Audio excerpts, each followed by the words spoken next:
we have this fancy microphone here, which we will have to refrain from listening. Right. All right, so we have an hour and a half in this room, and what we're going to do is we have two presenters. We have Liam O'Sullivan and Michael Pugliese. Is that pronounced correct? All right, sorry about that. Ray Watt Deal Nandon. I know the pain.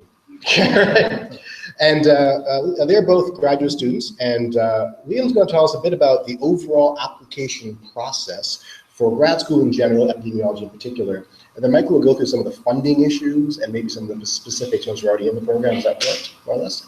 We'll figure it out. And at any time, feel free to interrupt and ask questions. As well, we're going to be taking questions on Twitter live, because this is a multimedia event. Yay! And this is archived on YouTube as well, and on the CSCB website, cscbottawa.ca.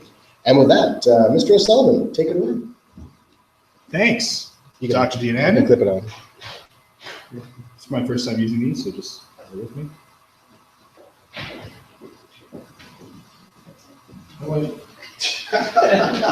It's like having a child. So let's do one of these. You can clip it on.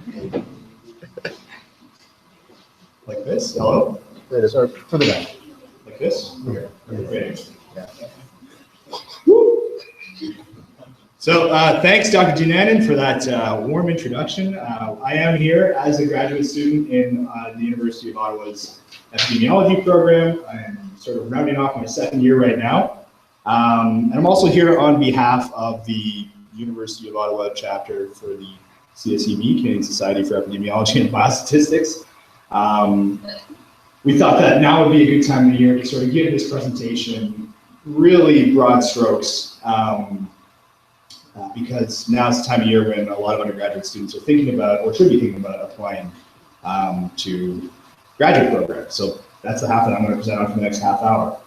Our president wanted to bring your attention to these two links, I guess, URLs that have been on the screen for a little while. If you have any questions or if you need to get access to the slides for today, there should be a way to do that through Facebook. Well, we're on the website, cscbottawa.ca. Okay, great. They're right there right now. And I think we're also trying to set up some future events and get some feedback from the class with respect to writing letters of intent for your applications. And I think we're going to try and crowdsource some ideas through Facebook as well. So take note of those URLs. Okay.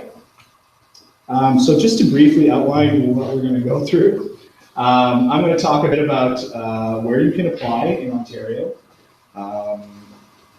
what the components are that go into creating a successful application, because there are some common components to most of the schools in Ontario. What else you can do at this stage in the game? So I know a lot of you are in your fourth year, but there's still some things you can do to beef up your application, especially if you're in your third year. And then I'm going to pass the microphone to Michael, who is also in the EPI program with me. He was able to secure some funding, so he's going to talk about how we did that and go through some step-by-step, step-by-step the application process for applying to some of the major funding bodies for graduate students. Then we'll take some questions. Okay. And during those questions, we will figure out a way to distribute drink tickets for our networking event tonight at Cafe Nostalgica just down the road, where you can drink alcohol on us for free. We haven't figured out a way to give those out yet, so this is kind of a bigger turnout than we'd expected. We'll figure a way to do that. But we do invite you, drink ticket or not, to come and enjoy the pre-exam season with us. Anyways, thank you for coming out now. Okay, so there's a lot going on in this slide. I just wanted to introduce everyone broadly to most of the major programs that exist for epidemiology and public health in the province of Ontario that are available to people who have a graduate degree. And you don't have to furiously copy these down because the slides will be available on our website. Just a sort of word of warning, this is not the most comprehensive list. I do encourage you to visit each school's website to get the most up-to-date comprehensive details. This is not even a comprehensive list of all the MPH programs or MSc FE programs offered in Ontario. I know that recently the University of Waterloo has introduced a more online-based one-year MPH that you can check out if that's kind of going to fit your needs. And I really only introduce you to the MPH at the University of Toronto with a specialization in epidemiology, though the public health program at the University of Toronto is very extensive. And they offer degrees where you can specialize in biostats if that's more your cup of tea, or community medicine. There's a lot of great specialization. So that's my health warning for today. Just if you're interested, use this as a jump point to do your own research on the internet. So I can talk best to the University of Ottawa's program, and I'll just go briefly through some of the program characteristics of our program. It is a 2-year, or designed to be, a 2-year-long Master's of Science in Epidemiology. And as you can see, the application deadline is coming up in 2 months, and we've got exams for the first month of that, so now's a good time. If you haven't already started thinking about putting together the pieces for an application, now's a good time to start doing so. So the 2-year program is structured into 1 year of coursework, and the second year you're expected really at the start of the summer term of first year, you're expected to start and finish a thesis. So you have 16 months to complete a thesis, which sounds like a long time, but really it's not that long. So I can tell you that as an epidemiology student who's gone through the first year already, it does feel a lot like an extension of your undergraduate life. You're taking a full course load. Even if you have a PI set up or someone to do research with, usually you're not expected to really actively be working on your thesis. So and that's fairly common across most of the program. So it is nice that they ease you into that. If you feel like you don't have a good foundation in epidemiology, most of these programs will really give you the opportunity to acquire that. But I don't think that, in my experience, I didn't go to the University of Ottawa, but the colleagues that I have who did go to the University of Ottawa and took this class don't usually have that problem. So if you're in Ray's 4th year epi class, you're in a good spot in terms of how to describe that. And then by default, students are placed in a thesis streamed master's degree. I say that because recently the university introduced a research paper option. So it's an option, I guess, to complete a smaller project than a full thesis. So I think the expectation is that it's a 4-year, 50-page project on some secondary analysis, or maybe something that will take the form of a systematic review or a meta-analysis, as opposed to a full-blown 100-page multiple database-linked novel piece of research. And I think the reason they did that is because a lot of students were, as you can see, they have 1 year to do a thesis that most people have 2 years to do. A lot of students were feeling the crunch and not really graduating within the 2 years. So if you're a student who maybe wanted to get in and out in a reasonable amount of time and acquire a lot of foundational epi skills that you could apply to your workforce, I think, or if you were a sort of someone with a professional health degree, like an MD who's completing this degree as part of your residency, the research paper option is designed for those intents. However, if you are interested in pursuing epidemiology or public health at the postgrad level or as a PhD, I think that the school would recommend that you pursue the thesis-based option, where you get the full rigor of presenting to a panel, submitting defense, defending it, and working on novel research with a thesis advisory committee. So that's the difference between the two.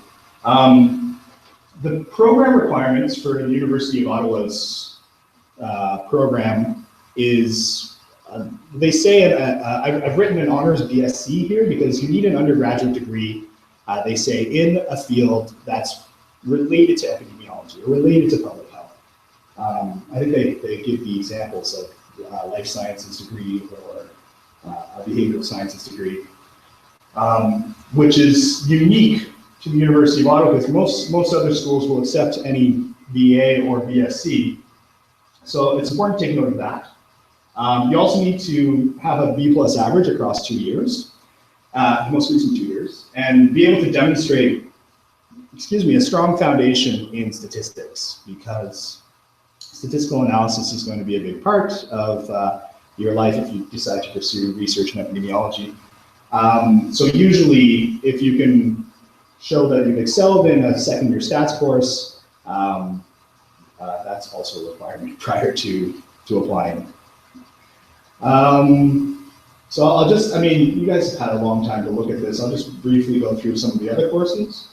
Queen's has 2 programs that they offer. I would say the distinction between the two is a lot like the distinction between the University of Ottawa's research paper stream versus the thesis stream, with the exception of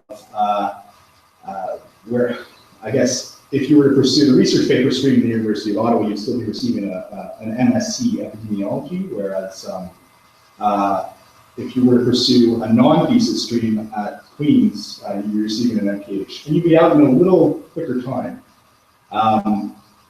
So you can see their application deadline is, for the MPH program, is also coming up in 2 months.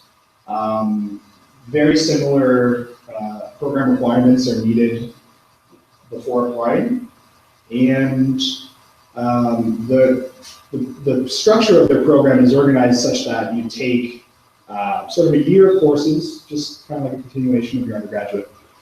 You spend a summer connecting with a professor or someone in industry and performing a practicum, and then you return to back to school coursework in the fall to continue taking some elective courses and further foundational courses.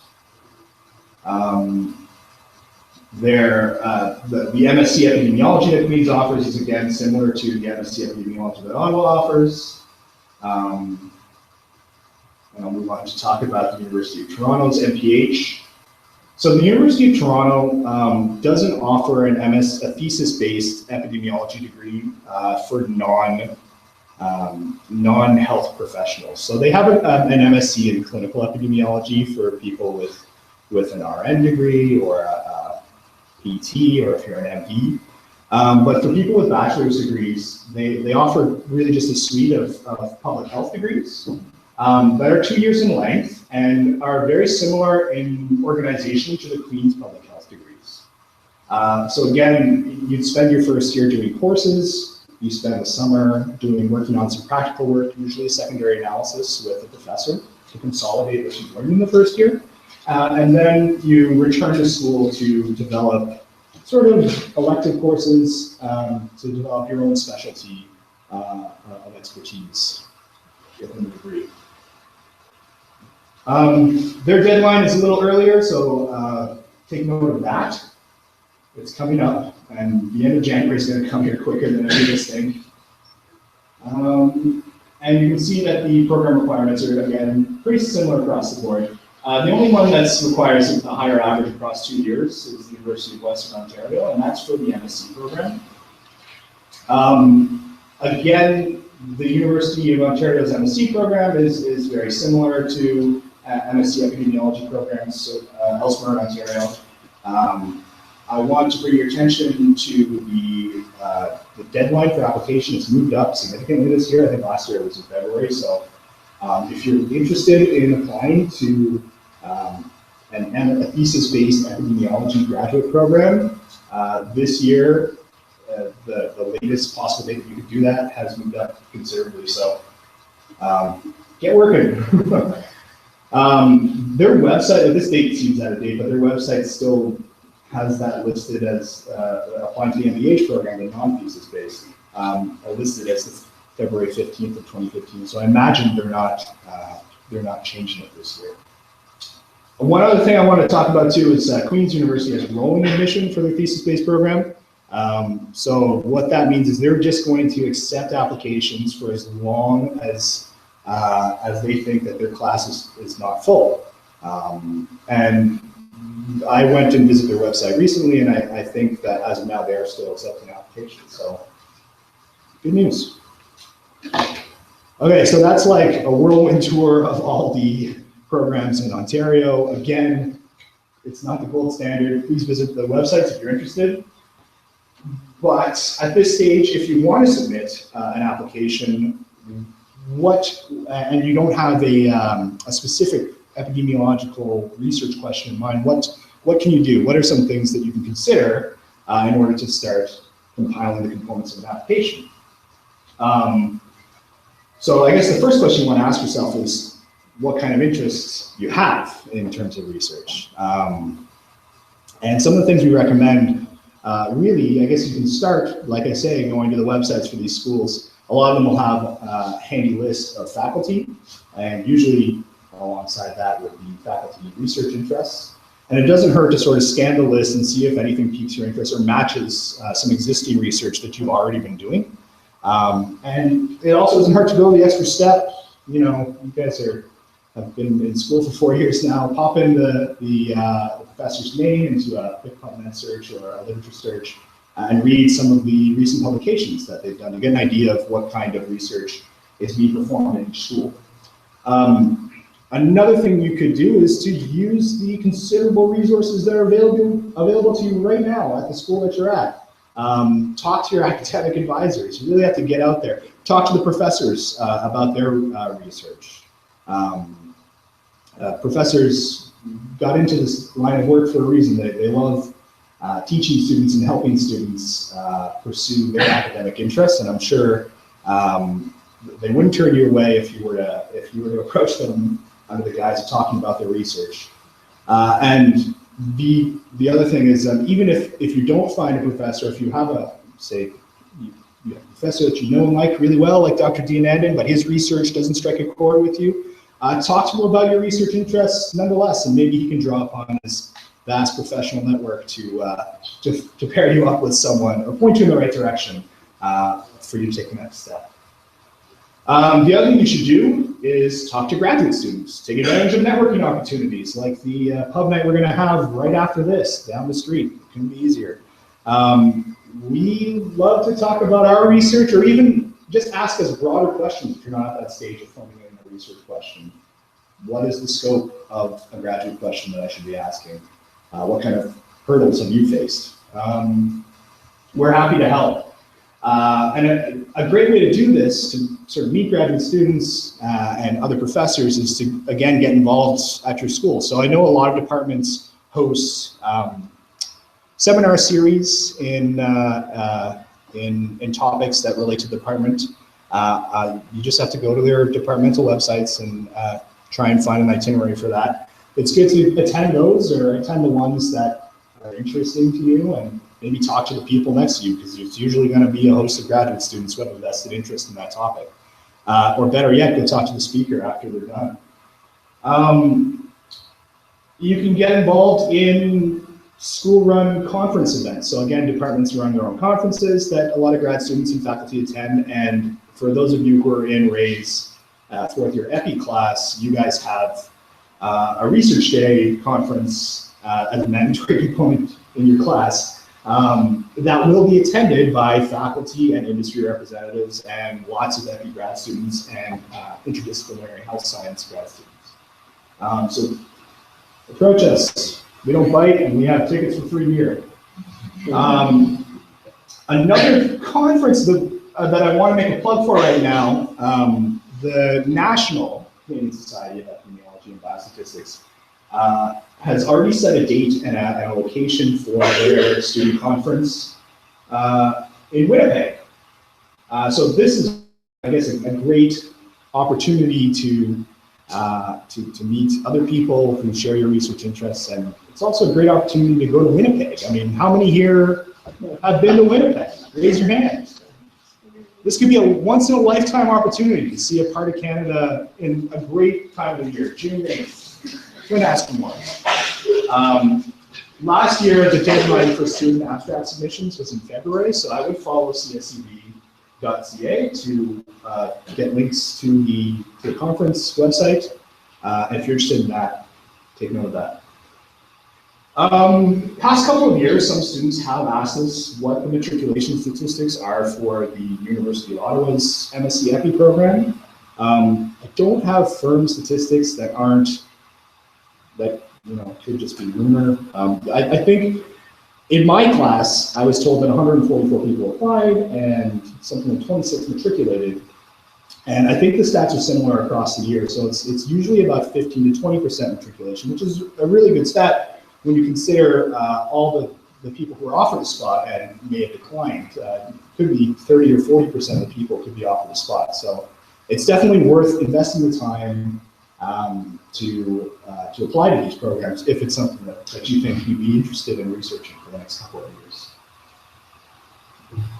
Okay, so if you're not already a little turned off on the idea, if you still want to apply to a program, these are the things that you have to assemble in order to do so. And I'll talk about them in some more detail. So there is an online application component. Usually, generally, you fill out your name, your address, affix your transcripts in some way. There's a CV that needs to be submitted. So I'll stop before I go on. These are the components for applying to the University of Ottawa, and they're shared by most other programs as well. So you got to submit your CV. There's also a statement of interest, which is a 2 or 3 page document indicating how your past experiences make you a good candidate and how you think the program will benefit you. And then you have to find 2 academic references, usually from professors that know you well. So this is one of the components of the CV. I'm not going to talk ad nauseum about resumes. I'm sure everyone here has written a resume before. We probably all have one on file. One thing I will say is when you're applying to graduate school, you really have to project a professional image. I wouldn't just copy paste the resume that you sent out to all the market buyers last summer. Now is a good opportunity to start tailoring your resume if you're not already doing it. One of the sort of heading suggestions that we have here is to maybe include a section for research interests. Just a space dedicated on your resume to write 1 or 2 sentences about what kind of research really sparks your interest and what kind of research you hope to do in the future. I think it just adds that extra layer of sort of eagerness or excitement for the program.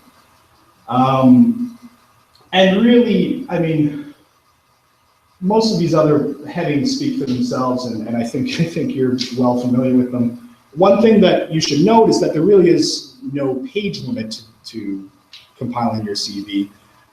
That being said, I wouldn't include anything in your CV that doesn't work directly towards making you seem like a better candidate for these schools. So I would sort of take out anything that doesn't show a skill that you gained that could be transferable to making you a successful graduate student or a successful researcher, etc. So it doesn't necessarily have to be epidemiology-based experience. Try and show some good lessons that you've learned from your experience and how it can make you into a good graduate student.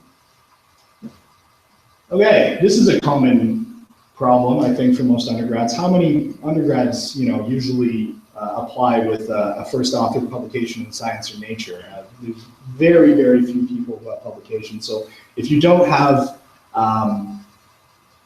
research on your resume that you can think of in an official manner, I wouldn't worry. One thing that I would advise people to do is to really think about major research projects that you have been involved with. So if you're doing an honors thesis project, go into detail about that. Maybe you presented at some student-run conferences or other conferences. Those are citable lines of research that you can include in your resume. Another thing that doesn't hurt to include in that section, again, going back to the Research Day conference. It's a mandatory component of this class, but because you submitted an abstract to an abstract booklet that we're going to be publishing, That's another citable line of research that you can include to beef up your resume and make you stand out among other applicants. The statement of interest. So this is, I'd say, the part of the application that seems most daunting to most people I talk to. What do I write for 2 pages? How do I get my interest across? And one thing I will take time to note right now is that we will be running a workshop on writing a good statement of interest for the University of Ottawa's epidemiology program, TBD. But we'll do things like go over what some current matriculants wrote. We'll read some students' statement of interest and give some feedback and maybe workshop some of them if we get the chance. They should come prepared. They should come prepared. Okay. It'll probably occur sometime in January, so it's a good idea to, as Seipan says, to start preparing some kind of document. So I'll go over some of the components that you should include in this 2-page essay about your interests. The website for the University of Ottawa says that it should be 3 pages in length, maximum. But I would implore you to try and write less if you can. I mean, this is your opportunity to demonstrate your academic writing skills and to show that you can write lucidly and clearly in a very concise manner, because that's how people write grants, how people publish papers. You don't want to waste the ad committee's time, I guess, if you think of it that way. So I emphasize quality over quantity. Don't include anything in the letter that's not working towards showing your research skills or your interest in epidemiology and mass statistics. That being said, you should include your past research experience. And again, if you don't have anything that's directly related to epidemiology, it's not a big problem. I would think about, again, major research projects that you've been involved in, and try and write about transferable skills that you might have gained or obtained in those experiences as they apply to being an epi student. So analysis skills, if you've done any kind of statistical analysis, that's a great thing. Even things like performing formal reviews of the literature, even being able to synthesize information into a report.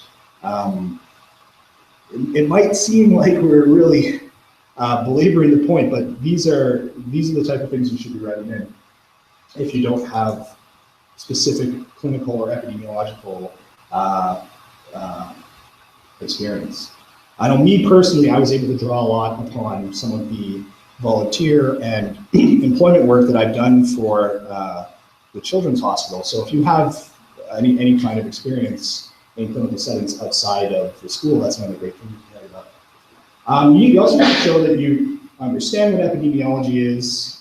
Again, for people taking this class, I think you guys are getting a great foundation. So you should definitely write about some of the things that you've learned in this class. I went to a school that didn't have a 4th-year epidemiology program, so I had to draw my knowledge of epidemiology from other places.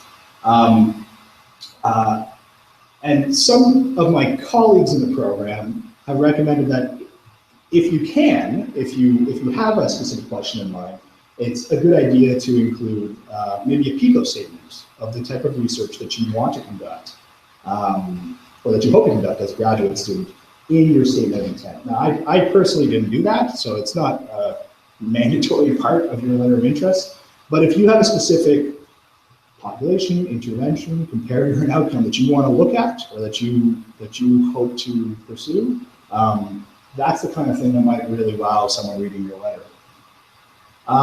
You also need to explain how your sort of different activities and experiences might benefit the class, for example, and might bring value to the class.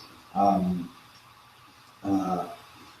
guess on that note, you also need to talk about briefly the statistical experience that you have, because there is a heavy statistical analysis component of epidemiological work. And finally, I mean, as I'm talking through this talk, I'm really thinking about applying to the University of Ottawa, but you include a line or two about why you're choosing the school that you are and how it kind of is a best fit for you compared to the other programs that are out there.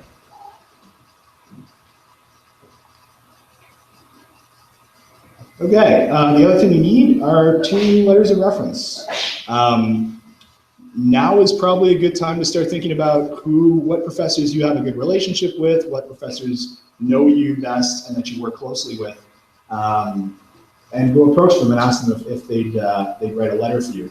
For most of these programs that I was talking about on the first slide there, I don't think it's a free-form letter that you're expected to procure. It's usually you give some contact information to the school, and they send a tailored letter with very specific questions as to what the referee should write about. But even if you're expecting that, it doesn't hurt to also provide your referees with some information or sort of bullet points about what topics they should include in their letter, and even offer a curriculum, a CV of yours, so they can get an idea of what kind of accomplishments you've accomplished. A lot of students might be drawn to picking professors with really impressive titles, thinking that's going to get them an edge going for Canada research chairs or presidents of the university. But if the president of the university doesn't know you really well and can't speak to your academic abilities, then I would say that's probably not a good choice. You definitely should be choosing people like the person you were working with for your undergraduate honors thesis, if that's what you're doing, or a professor with whom you've had a lot of conversations about course material, maybe gone to a lot of office hours, and received a good grade in your class. Also, don't feel shy approaching professors about reference letters. They get these kind of requests all the time. Some of them even have kind of a form that they draw upon to just punch them out by the dozen. They're used to these kind of requests, but they are very busy people, so definitely give them ample time to do so, and don't feel bad reminding them maybe a week before the deadline if they haven't gotten back to you about submitting a letter on your behalf. Okay, what else can I do? So I guess some broad advice for if you're not applying this year, because applications are in 6 weeks. If you're in 3rd year, or I guess even if you are in 4th year, you can still time to beef up your resume. Get out there. If you don't have a project lined up or major research experience, get to know some of your professors, go to office hours.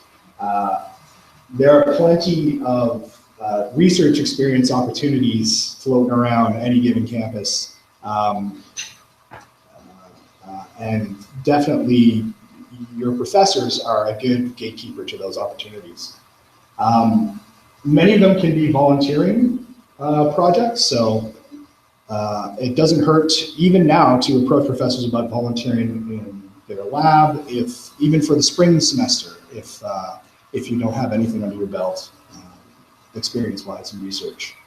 You can also think about applying to certain summer research grants and certain USRAs, CIHR, and EPSWA. This school does Europe. I don't think there are any Carleton students here, but you can look into iCurious as well. Or take a directed readings course or an independent studies type of course, because usually they get you involved in sort of heavy hitting research activities like publishing even in the student journal. So those are great opportunities that you can look to gain some practical experience. Excuse me, you can also look outside of your school. I know I can speak towards, the CHIO's undergraduate research program in the emergency department. Looking to support SUPPORT. I don't remember what the acronym stands for, but that's a sort of tidbit that you can go to do a web search on. You can also look into the Institute of Population Health for free labor opportunities. And on that note, here's a plug for the Interdisciplinary Journal of Health Sciences. Having a publication is a great thing to have on your resume. I didn't have one, but I know that if you do, it definitely makes you stand apart. So this is a journal that takes student publications. If you have some research that's at the stage, the development stage, or far along in the stages of development where you have something written and ready to submit, you might want to think about following that URL and looking into it. HSS 4,900 students are encouraged to submit. Okay, and with that, I'm going to pass the mic to our first year EPI student, Michael, who managed to secure CIHR funding in his first year of the program, which is phenomenal. And he's going to tell you a bit about how to apply for funding and how to not just be eating ramen in grad school.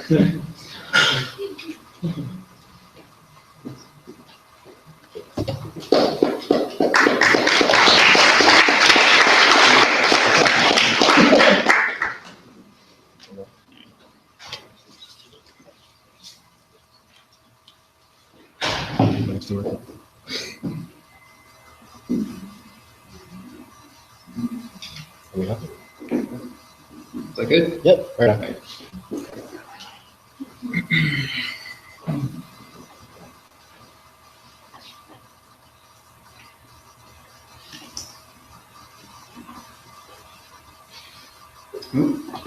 Off to a good start. Okay, so I'm going to talk to you about applying for graduate scholarships. This is just going to be an introduction on the process of two scholarships in particular, the Ontario Graduate Scholarship and the Canadian Graduate Scholarship, OGS and CGS. I just wanted to get an idea of who we have in the audience, who's in their final year of undergraduate studies. Okay, who has started their applications? Okay, cool.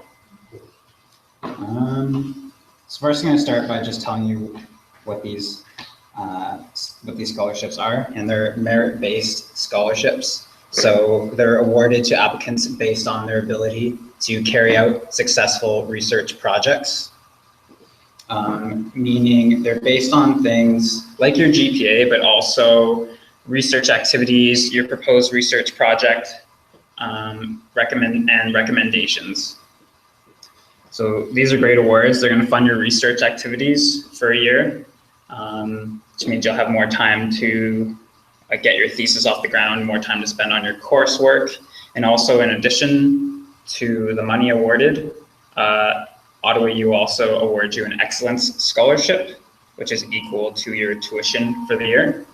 So if you don't know already, OGS is for $15,000 over 3 terms, and CGS is for $17,500 over 3 terms. And then tuition for EPI is something like $9,000. So it's really a considerable amount of funds. But even if you don't get these scholarships, going through the process itself is great. It gives you a chance to develop good skills. If you're going to be working as a researcher, you're going to be applying for funds. So it's cool to get a chance to do that early. If you decide that you're going to pursue these scholarships, check out the Faculty of Graduate and Postdoctoral Studies webpage. They have a bunch of links to all the information you need. I'll show you a little more about that later. So yeah, CGS, you might have heard of it under a different name. A lot of people refer to it as CIHR. That's because CGS, there's three arms to it, each funded by a different research council. Most of you, I imagine, will be applying for the CIHR CGS. But if you're applying for these other ones, they're all pretty much the same. CIHR has one little extra step, which we'll cover later.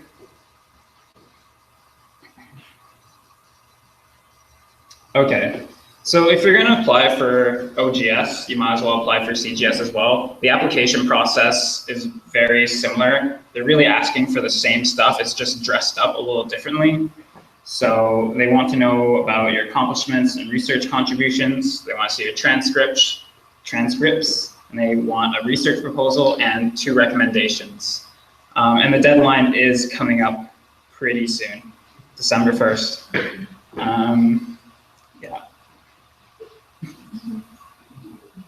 So if you're not familiar with what the portals look like, here's what OGS looks like. And these submission portals are where everything gets done. So this is where you just put in your name, the schools you've gone to, any previous awards, recommendation requests, literally everything. For CGS, it looks different, but it's the same information, same idea, and you'll be creating accounts to access these portals.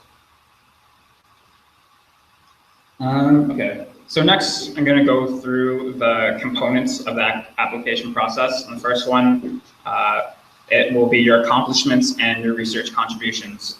So for OGS, this gets split up over various areas. There's a section where you can talk about any previous scholarships you may have had.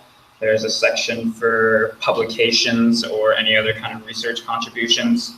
And then there's a 500-word box where you can talk about any other sort of activities. So that would be things like teaching assistantships, volunteer work, clubs, tutoring, conferences, stuff like that. And I really recommend using that box to kind of expand on what these activities did for you. For example, talk about what your responsibilities were and what you gained from it. And try to include things that have developed skills that you think are important for researchers to have. For CGS, all this information is going to get summarized in the form of a Canadian Common CV. So we'll talk a little bit about that now. So for the Canadian Common CV, you'll go to the CCV website, you'll create an account, you'll log in, you'll select CV right here at the top. Yeah, right at the top there. You'll click funding and there'll be a drop-down menu of templates. You'll select a CGS template, and then from there you just start filling out fields. There'll be a lot of fields that may not apply to you, but try to fill out as many as you can. This isn't really hard or anything, but it does take quite a lot of time. I would suggest doing it in pieces. If you want to do it all at once, that's cool too, but yeah, it can take a while. Something you might notice is that there's no save function. That's because it auto-saves. If you don't trust the auto-save function, then you can always export and import your CV as an XML file, and that will save it. Once you finish your CCV, you'll submit it on the CCV website, and this will spit out a confirmation number. You'll take that confirmation number, you'll put it in your CGS application, and that links your CV to your CGS application, and then you're good to go. Okay, so earlier I mentioned that for the CIHR CGS, there was an extra step, and that's your CIHR Pin for projects in the field of health research. Why you need to do this at all, I'm not really sure, but you do. So this is how you go about doing it. You go to another website, you create another account on ResearchNet. You log in, there's an option to request a pin. It takes up to 24 hours, but you should receive it in your email within that time. For some people, it's taken less than that. Somebody told me it took 48 hours, but yeah, you'll receive the pin by email, and then you insert it into your CGS application in the appropriate box, and then you're good to go. It's over and done with. Okay, so back to application elements common to both OGS and CGS. Your transcripts. You have to upload your transcripts as PDFs, which isn't too hard, but be careful. Make sure it's a good scan, because if the scan is not readable, you'll be disqualified. Make sure to include all your transcripts. If they're in a language other than French or English, they'll need to be translated. Oh, and include the legend. If you don't include the legend, people don't know what your transcripts mean. So that's no good. Yeah, that's about it for transcripts. Okay, on to recommendations. So it's not a physical letter or anything. In your submission portals, there will be a recommendation button. You'll click on that. You'll enter in your references' name, their email address, and a brief summary of how you know each other. And then that will send off recommendation request to them. Make sure you give your references plenty of time. It's a busy time of year for them. And also offer to give them the recommendation request guidelines that you see up here, what they want you, what the reviewers want the references to speak about. And also offer to give them some material to speak about you. I know my references wanted to see my CV, transcripts, and have me write out a brief summary of accomplishments. So offer that material as well. And yeah, don't be shy asking people for references. All your references have been in your shoes before, so it's cool. They'll want to help you out. And okay, so up until this point, it's been pretty easy. It's been mostly talking about yourself. Talk about how great you are. Get other people to talk about how great you are. Then the research proposal is a little more daunting. This is probably the hardest part of the application. And here's where you need to come up with a topic for a master's level research project, which can be kind of difficult if you don't really know what that entails. So I'm going to talk a little bit about coming up with a topic and a project first before we get into actually writing it. So finding a research project, I think really the first thing you gotta do is explore your genuine interests. So think of topics that really do interest you and then start reading up on them. Find a review paper or find a few review papers, see if that generates any ideas. And then while you're doing that, also get talking to people. Start talking to master's students, get an idea for what kind of work they're involved in, get an idea of the size of their thesis projects. So these are some of the projects that master's students might be involved in. Their actual thesis might be one of these things, or it could be a combination of them. And yeah, if you come up to any of us and ask us, we'd be glad to tell you what we're up to. And at this point, if you have a topic of interest, you have an idea of the type of project and the size of projects you're going to need to work on, and you also have maybe some research questions going around in your head, then you're in pretty good shape for coming up with a good research proposal. And something else I think you should do, well, I really recommend you do, is you take it a step further and you start reaching out to faculty members as early as possible. For those of you applying within the next 5 days, that might be difficult, but next year, you can reach out to faculty members who are interested in similar topics as you and read a couple of their papers and get in touch with them and just start talking. That's probably the number one thing for this, is start talking to people. Great things happen once you start reaching out to others.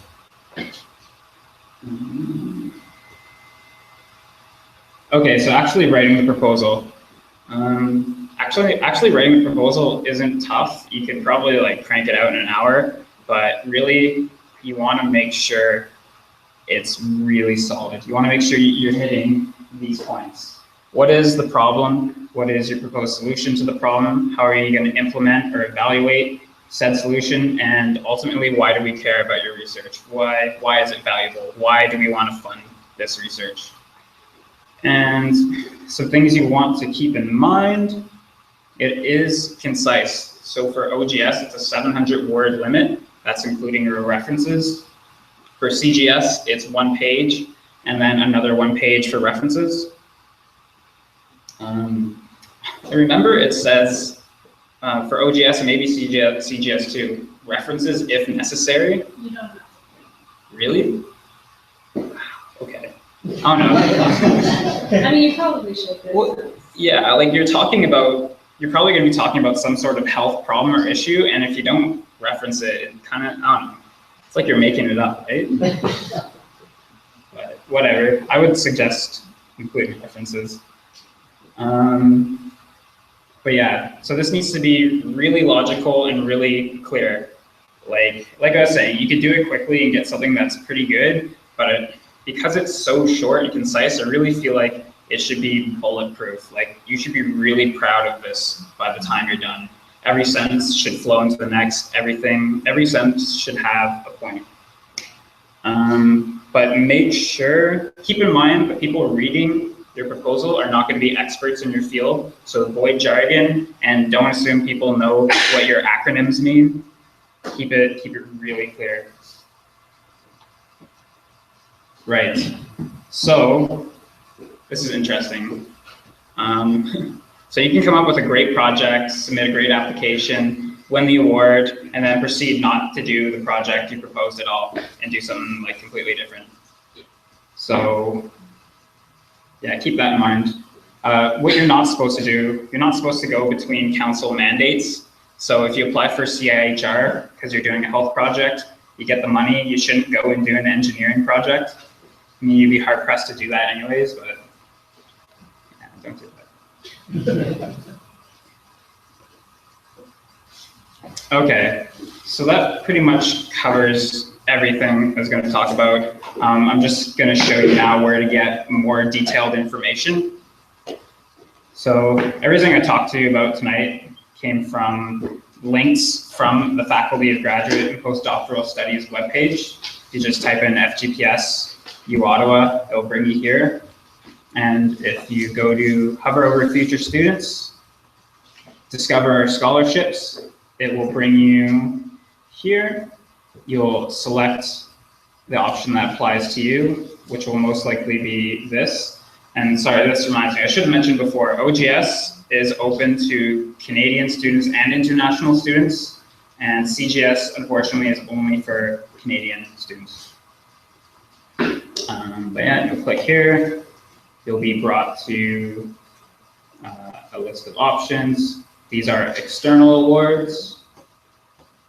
You'll be brought to a brief summary for OGS. If you click here, it will bring you to another summary page. And at the bottom of the summary page, you'll find a link to the application instructions and a link to the application form, which is actually the application portal. If you go back, you'll see there's nothing for CGS. Instead, it's under the different council names. You click on any of these three or CIHR, and it will bring you to this web page, which will link you to everything you need for CGS. So that will be a link to your CV, a link to the research portal where your actual CGS application takes place, and then instructions on everything else, including getting into ResearchNet and getting your CIHR Pin. Okay, so just some general tips. Start early. Well, I mean, today is earlier than tomorrow, so. Yeah. Use the submission guides. They are helpful if you're stumped and you're not sure if something is correct. They'll answer everything. Like, they're pretty exhaustive. Draft. I can't emphasize that enough, especially your research proposal. Do plenty of drafts. Have a few people read it over. Have a couple of your classmates read it over. Have your mom read it over. Like, anybody, just look at it. Keep track of your accounts and passwords. Like, seriously, you're gonna be making at least 4 of them if you're applying to both of these. So just write them down somewhere. Check that your references received the recommendation requests. Sometimes funny things happen. You have to resend them. Just be sure to keep on them. And check that your scans have uploaded properly. I've only ever had this problem with OGS where my scan of my transcripts was great, but then once I uploaded it to OGS, something happened and it was all pixelated and you could not read it. So I just deleted it and re-uploaded it, and that seemed to fix it. Just a weird thing to be aware of. And then the number one thing is just apply. Like, even if you're just going to start tonight or tomorrow or within the next few days, give it a shot. I don't think anybody thinks they're really going to win these scholarships, but once you have your transcripts in front of you, all your accomplishments, and your research proposal, you start thinking a little differently. You start thinking, well, hey, that's not bad. Could stand a chance. I'd fund me. That's what you say. So I'd give me the money. And also, like I said earlier, it's a good process. This is something you're going to be doing as a researcher. You're going to be applying for funds. So it's experience at the very least. Yeah, so as alluded to earlier, we're going to be having a letter of intent workshop. Date and time is to be decided. The format's still kind of up in the air too, right? I think we're thinking of having a brief presentation on what makes a good letter. We're going to show you some letters from successful applicants. We're going to have a Q&A session, and then we're going to have an optional editing session where if you have a finished letter and feel like you want to share with people, you can do some peer editing. But yeah, we really wanted to get some feedback and hear your thoughts. What would be useful for this kind of workshop? Does anybody have any opinions on format for letter of intent workshop? Okay, who would go to a letter of intent workshop? Okay. Can I interrupt? Yeah. We're gonna put a Google form online on our Facebook page. You guys can fill it out if you have any recommendations as to what you'd like to see, and then we'll go from there. We'll post the date and time when we know. It's gonna be early January, so you should probably come with something. Don't come there expecting to start your letter there. But yeah. Okay. Are there any questions about anything? Yes. Yeah, I have 4. So my first one, if you, yeah, I was paying attention. If you get an PhD degree, because you guys are focusing a lot on Epi, can you still work as a job that's titled as an epidemiologist? Is it transferable to that kind of? Yeah, I mean, a lot of the job postings I've seen, they've said MS. Okay.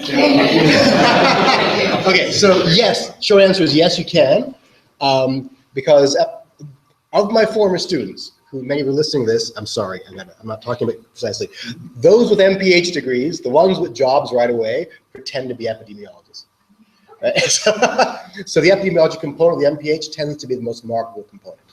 But if you want like seriously deep epi skills, like strong analytical skills, the epi MSc is better. But yes, to answer your question. Question 2. Do you, like, from your experience, do you think it's a program where you'd be able to also work part-time, or is the course load really heavy that you don't? For Epi? I was able to work part-time. They do limit you to 10 hours a week. That's part of the contract that you sign when you start at the outset, but it's not really police. But there's an exemption to that. Is there? Yeah. Yeah. It's like really hidden. They don't advertise the exemption, but it exists. You just have to have a good enough academic record, and your supervisor and director of the program has to vouch for you. But it's not that hard to get. If you have good marks and you're well ahead in your thesis. Okay, thank you. And then,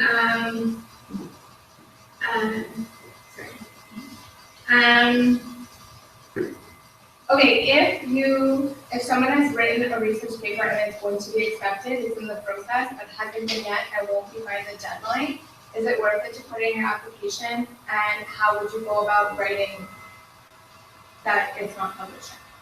If it wasn't. Like it's in the process of being reviewed? Yeah. Oh yeah, definitely put in your application and then just say that it is being reviewed by so-and-so journal. Okay. That's good. The standard there is like this in a CV format, with your name, your title, journal, where the date should go, you put under review or in submission. Okay, that's fine.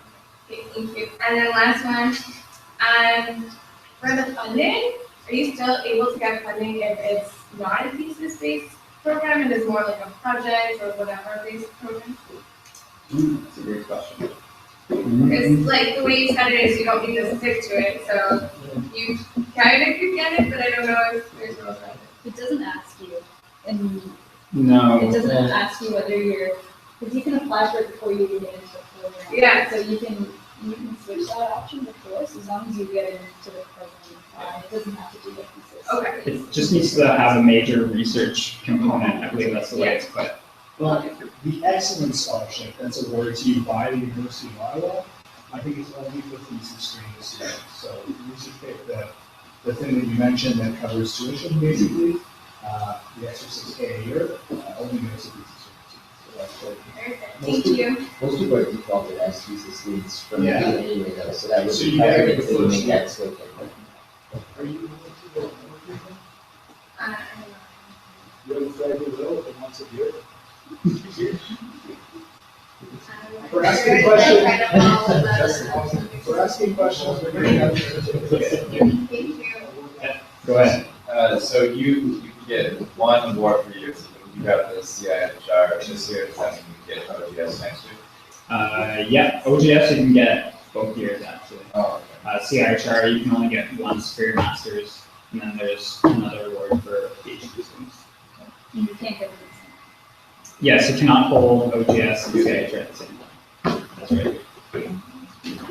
Yes. Anyway, just a question. Maybe one of you guys can kind of answer that's the nature of the question. So I'm kind of curious as to like the differences between most MPH programs out there and like an MSc and Epi. Obviously, an MSc and Epi being more focused towards like epidemiological stuff, but I mean, can any of you speak to kind of how the course load is different or what the differences are between those two programs mostly?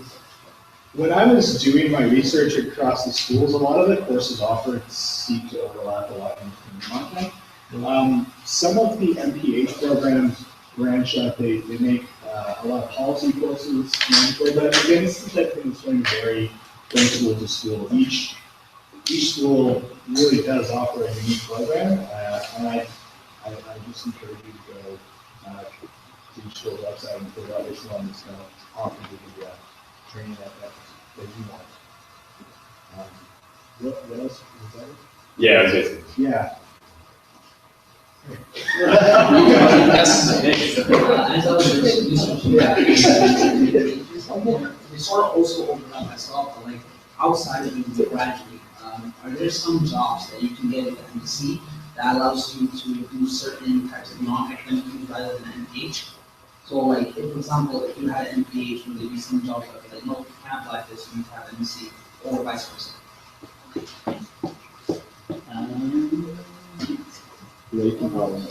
Yeah. So this question, Just the question is, for people that have MSCs and MPHs, are there some restrictions on the job offers that you might get? So let's say you have an MPH, you say, oh no, you need that. I believe so. I mean, I'm biased a little bit against MPHs, as you probably know. Yeah. MPH, I still think is better than most other master's degrees. It's not as good as an MSc and Epi, in my opinion, in terms of employability.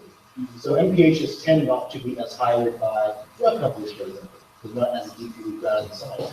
They tend not to be transferable well to finance, but there is a finance at the foundation, right? So there's MPHs pretty much strictly in the health promotion NGO government realm. MSc transfers well to private sector, more so. With caveats. That's not awesome. Special thing. That's bad. So my question is sort of, so a lot of different programs have their program names sort of similar to others. So like, there's the MSc in Epi, but then there's also the MPH with the specialization in Epi, So like, what's the difference? Does it still have the negative employment aspect because it's still an MPH? Okay, I mean, first of all, back a bit. Doesn't have a negative employment content. Okay. Right? A bachelor MPH program. MPH program is actually very employable, more so than, I'll be blunt here, more so than MSc in biology or lab science, in my opinion. Right? Having said that, MPHs, in my opinion, they belong onto the employability and sexiness of epidemiology by offering that specialization. But the specialization really is a one-more class. There isn't a whole lot of other depth, in my experience anyway. Right? So don't be fooled by that so much. You can still do a lot of epidemiology work, just not at the same extent or degree. Also, if you want to do a PhD eventually, It's harder to transition from MPH to PhD than it is from MSc to PhD. Some programs won't allow you to do so, with, again, exceptions. For audio, you're going to like you have to have a BSc or can you have a BHSC?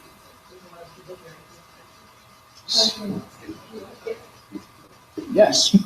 In fact, I know people with bachelor's and arts degrees who want it. Even though there's a rule, that rule, there's always exceptions. Did she get it? Yeah, I have another question, sorry. Do you want, yeah. I only got that many. There's a variety of different programs again, so like there's the thesis, and then there's the research paper, and then there are online programs, and then another one has like a practicum component at Plus. And I was just wondering, like, would it then become worth it to get two master's degrees that are totally different? Like one is research based and another practicum, or is it just kind of, would that not really help? I think you'd find that there's a lot of overlap between the two if you were to pursue like a practicum-based MPH and then like a UANWA style MSc FE. In my opinion, though, So I don't think it would be worth it to do both. if you're going to do two of the more rigorous ones, it's not better than anyway. Yeah. Unless you've got time and money for it. If you're rich, Schools will take your money. I want to reiterate something that Michael said earlier about the application process, as we get CIHR stuff. There's a couple of reasons you should go through it. One, you can get money like you did, it's fantastic. Two, it looks great on your resume. So right now, Michael is in a different stratum of scientists. So the Tri-Council, CIHR, NSERC, and SHRC, and those are the three most competitive funding bodies in Canada. Once you get any kind of funding from them, for the rest of your career, you're looked at a different way. So he has a competitive advantage now if he wants an academic career. Right? It's a little easier to get funding down the road for him. The other reason is when you're applying to graduate school, even saying in your application letter that you're applying for CIHR funding counts for something. It tells us on the admissions committee that you're serious about funding yourself, because we don't want to fund you. So anytime you come with even the promise of a hint of money, you get excited. So it's worthwhile trying. But even like an interview with someone for a research position, one of the questions was, have you ever applied for research grants? So people like to see that you've done it, even if you don't get funded, just to say that you've gone through the processes. The process of paying. So also that the Canadian Common CV you mentioned, it is a pain in the ass. It's one of the biggest barriers to submitting research grants in Canada. So start now. Even if you end up not submitting anything, maybe 3-4 years you will. It stays there. And you always update it as you go. And it really takes a freaking long time as you go. So just have a drink at the start, into your address and everything. Get the PIN number. The PIN number travels with you the rest of your career. And let's say you have a collaboration with a professor down the road, he's submitting a grant for something, and he wants to be a collaborator. All you have to do is send him your PIN number, and it goes into his application. So it solves a lot of problems. Do it now. You're going crazy. I'm going to fails on.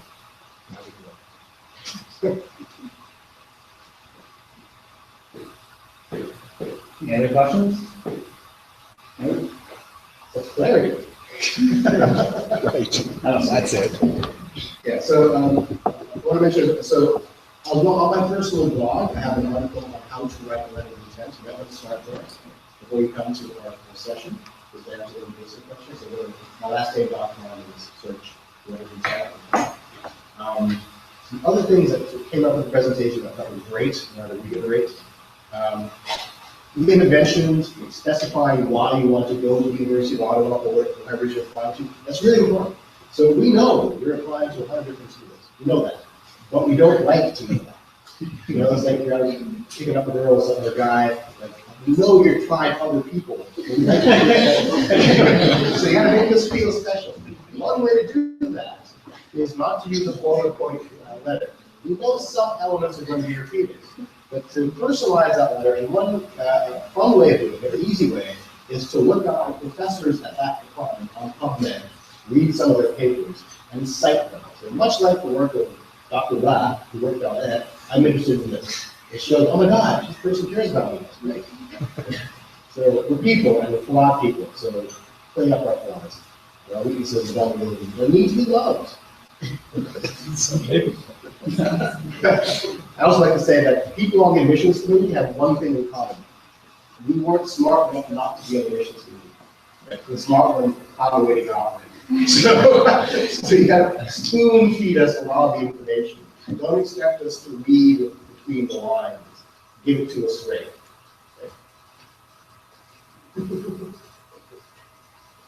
Okay, well, more questions? Yeah, what? There's one. I have a question. So the master requires you to put 3 professors that will supervise your research in their statement of content. So I was just wondering, how do you choose 3 professors? Like they give you a website where you can put like their names and everything. How do you choose which 3 professors you want to supervise it? Every department is different. Some require you to have a relationship with them, and some don't. If they don't say, what you do is I recommend that you spend the time to contact professors. We expect it, right? So even if someone like, hey, I read this paper that you wrote, even if you haven't read it, can I talk to you about some of the work you're doing, like phone or in person? Because we all love talking about ourselves. And then you can suggest that I'm going to put you down as one of the professors. Is that okay? You may say yes, or we'll say, well, we'll talk about that, whatever. And if you fail to have that conversation, again, read their papers and figure it out then. So very often in some programs that I've been involved with, you'll see a letter and my name will pop up. So I want to work with you in 3 weeks. I haven't talked to that person. It's okay. They mentioned some of the things about me that I found, in somebody's blog or something. But I can tell if it's up to date or not. I can tell if they've been to the website versus going to PubMed. Because the website hasn't updated in 7 years. Right? So that's a trigger right away. I don't want that person. I want a person that went to PubMed and ran the paper over the past month. So yes, that's how you choose. So I have a question about productions. So you said that ideally there should be some bonds that have senior researcher and production go out and research facility.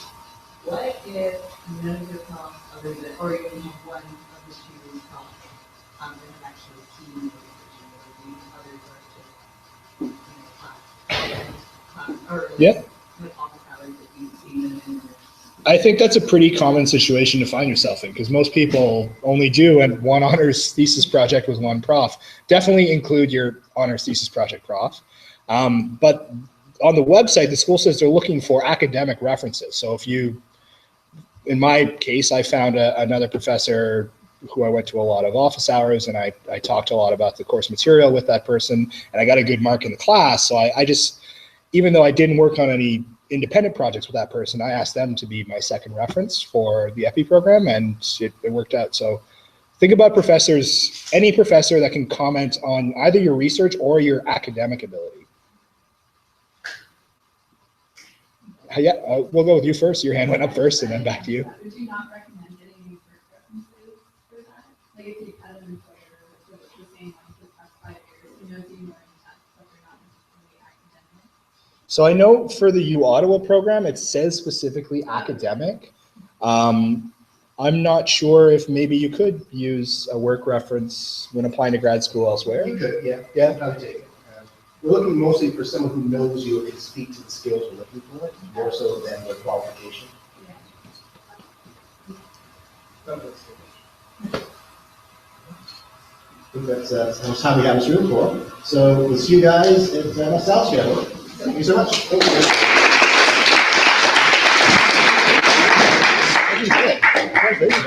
That's fantastic. I don't know.